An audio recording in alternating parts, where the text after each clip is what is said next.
We are a different South Carolina than we were 1 year ago. Of that, there can be no doubt. A people cannot go through what we have gone through and not come out changed on the other side.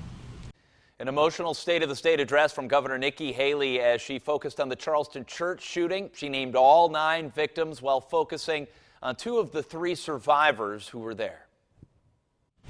Just as the 9 we lost informed my belief that angels must exist in heaven,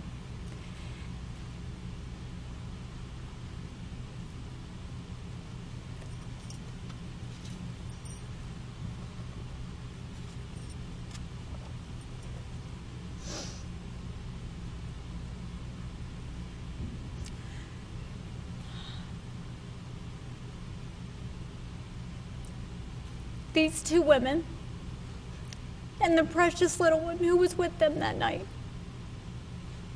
are proof that we have angels living on earth.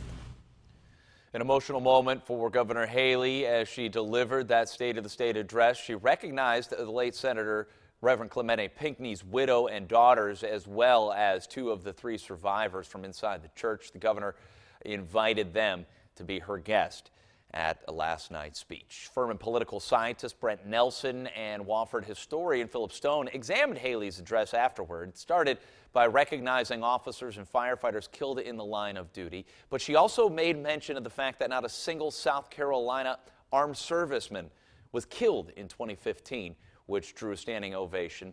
She also recognized, as we mentioned, those 2 ladies who survived the Mother Emanuel shooting.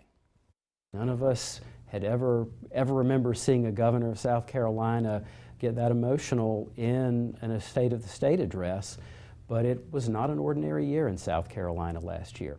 That was a poignant moment. It wasn't as emotional, but it certainly was difficult for those people. It was very confrontational. It's the 2 branches of government coming in conflict. Governor Haley also touted her accomplishments, including the jobs created at the new Volvo plant in Berkeley County. Haley embraced a difficult 2015, talking about the historic flooding in October and the shooting death of Walter Scott. But you also heard that there was no mention of the Confederate flag or its removal from State House grounds in 2015. The Confederate Relic Room and Military Museum, which will display the removed flag, may need to relocate. Some state representatives say they don't know that people don't know where the museum is. Charleston Representative Chip Limehouse is suggesting splitting the museum's exhibits and sending the Civil War relics to the museum in North Charleston that houses the H.L. Hunley submarine.